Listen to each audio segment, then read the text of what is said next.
the other day, all of these people were arrested by the FBI on charges including the Big M, fraud, extortion, robbery, and violating the Racketeer Influenced and Corrupt Organizations Act, aka RICO. Now, I'm not a lawyer, but I read all 107 pages of the criminal complaint, so let me tell you what the feds are saying happened. So this first complaint, and I'm only saying first because there's only 7 people listed, but 19 people were arrested. So this complaint specifically accuses 3 people of violating the RICO Act. There's this man, Eugene Henley Jr., aka Big U, who the feds say is the leader of the Big U enterprise. And then there's this man whose name is Sylvester Robinson, who the feds say is Henley's right-hand man. And then the third person is this man whose name is Mark Martin, who the feds say was a close friend of Henley, as well as a trusted lieutenant in the Big U enterprise. Now, while the feds allege that these 3 people and people known and unknown to them are members and associates of the Rolling 60s street gang, they call out that the Big U enterprise is separate from the Rolling 60s and exists all on its own. So before I go through the specifics, let me give you a quick refresher. So RICO charge means that prosecutors are saying that this group of people, or what they refer to as an enterprise, all work together to commit crimes. In a federal case, they would be crimes that crossed state lines that benefit their group or enterprise. So in this instance, the feds are saying that members and associates of the Big U enterprise committed crimes such as the Big M, robbery, extortion, prostitution, bank fraud, wire fraud, embezzlement, and obstruction of justice, all with the goal of benefiting their organization. And what those benefits are can vary. The feds say that some of the crimes were done to expand the power and reputation of the Big U enterprise, while others were done so that members or associates can make money or get paid. And then for crimes like trafficking and exploiting workers, the feds say the benefit there to members or associates was gratification. So that's the framework for this complaint. Now let's get to the specifics. It starts with a bit of a backstory on Eugene Henley, aka Big U, saying that he was a first-generation member of the Rolling 60s and became known as a fighter for them. And although Henley doesn't have any gang-related tattoos on him, because according to him, where he's from has never been a question for people, but he would also often tell people, it isn't on you, it's in you. So over the years, according to the complaint, Henley became more and more known as an enforcer and a person you shouldn't cross.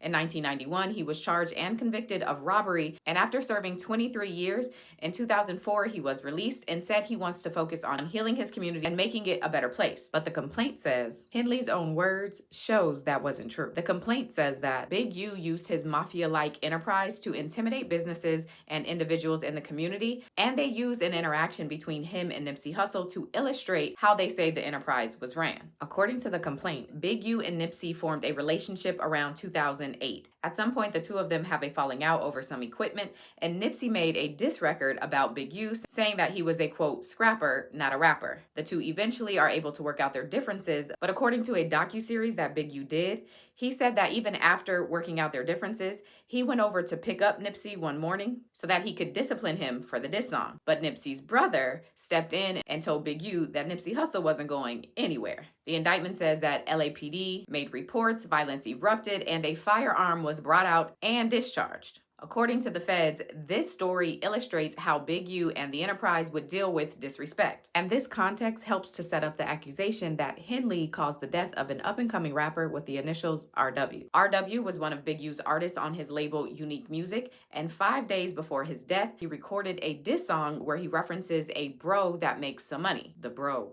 was Big U, allegedly. And that he, meaning RW, might get pow-powed in the face for being so nonchalant about being in the studio. RW also apparently referenced a revolver leaving no trace. And so 5 days after this song, RW is discovered in a ditch in Las Vegas where he had been recording, and his cause of death seems to be from a revolver. The feds say after interviewing witnesses, obtaining cell phone location data, and reviewing surveillance video, as well as other evidence, they believe that Eugene Henley and Sylvester Robinson drove from LA to Las Vegas, went to the Airbnb where RW was staying, and then went to the studio where RW was recording. And when they get there, Henley and RW leave the studio, and Henley's cell phone location data stops working. The next time RW was seen, he was not alive. Feds point out that they don't know if Eugene Henley heard this song and these lyrics before RW's death. So the feds say that Henley was the only one with the motive and opportunity to cause the death of RW. They also note that when Henley came back to the studio, he told the people at the studio to take a walk, and when that walk was over, the 3 new surveillance and DVR devices that were in the studio had been removed and all of the security cameras were disabled. So that's the basis for this M charge, and according to the feds, this is all consistent with how the enterprise operated. They allege that RW's nonchalance and lackadaisical attitude about the studio was wasting the time and money that Big U had put up, and then making a diss song about it was even more disrespectful. So they allege Henley came to Las Vegas to deal with RW about it, and that resulted in his death. And according to the feds, this is all consistent with how the enterprise operated. So now let's move on to the extortion claims, which the feds say are what Big U called check-ins. According to the feds, the way check-ins work is that if an entertainer, athlete, rap artist, or member from another organization came to LA, they would have to check in or meet with somebody from the Big U organization. At this meetup, the out-of-towner would have to pay a tax or fee to the Big U enterprise, which would grant them permission to move about the city freely or conduct whatever business they were there to do without the risk of them becoming a victim of a crime, like robbery. A specific example of this extortion/check-in claim happened in June of 2019. According to the complaint, professional boxer AB's associates, and several prominent NBA players all bought in on a dice game. But the complaint says AB and his associates fixed the game and cheated the NBA players out of millions of dollars using teased dice. It says $1.5 million from a current NBA All-Star and $5 million from a former NBA All-Star. After this dice game, Henley had AB roughed up for not checking in and had the money that AB got from cheating returned. Now, the feds say, after having spoken to some of these players, that Eugene Henley was paid $100,000 for getting this money back, but they also said that AB and his people still told the players that they owe him some money. Now, some of these extortion claims also cross over into the robbery charges, and that's where a man named Termaine Williams, aka Loose Cannon, and Zahir Mitchell, aka Brick Baby, comes into play. Both Brick Baby and Loose Cannon have been affiliates of the podcast No Jumper, but in this complaint, Loose Cannon specifically is the one accused of robbery. Now, the feds say he talked about some of the robberies he was a part of on the podcast. One example has to do with a person the feds refer to as Victim 1, and they say Victim 1 was being extorted to the point of having to pay the Big U enterprise up to $25,000 a month. And when he stopped, the dispensary that he worked at got robbed. After the robbery, the complaint says that Henley told Victim 1, pay us $10,000 and you don't have to worry about getting robbed anymore. Another example, which Loose Cannon apparently also talked about on the podcast, had to do with 2 famous rappers. Apparently, allegedly, one day, Loose Cannon demanded $50,000 from the celebrity rapper RR, or else celebrity rapper MM would lose his life. So Meek is in the club, like he's up there like, yo, hold on, wait a minute. Y'all thought I was finished and y'all just tapped him on the shoulder. I just want to know. This shit crazy. Cuz didn't even get to that part. He walked in, got on the phone with Ross. Honey, all right, that's enough now. Get We're on not the going to phone tell with all the Ross. details. No, we got to hear this one. I said, Oh, get on Lord. the phone with Ross. Now, this one going to go viral. What? No, he didn't owe no money. We took the money. Oh, this was some extortion. Oh, It's shit. not extortion. Ken, It ain't all right. See, yeah, we don't want See, I might have to probably bail him out after this We interview. don't want to get... No. We would just say Meek Mill stench on him. It's fine. Meek ain't going to tell. Look, we don't want to get the extortion part. It was just a business transaction.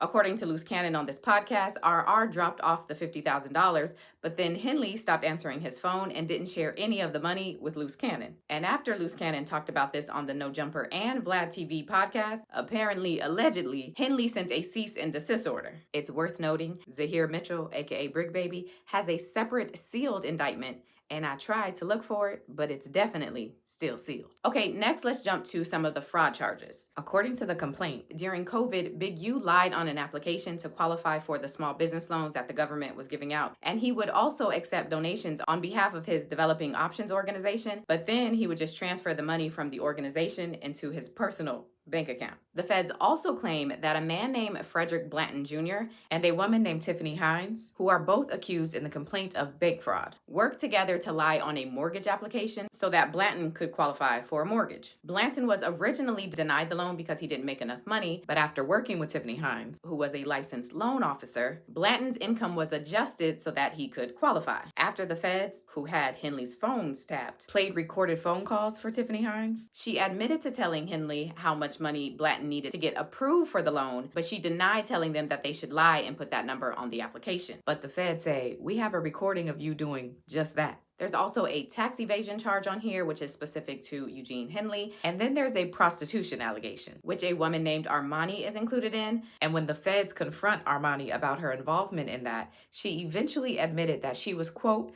known to bring the hoes, and that she created environments for women to do actions and make money.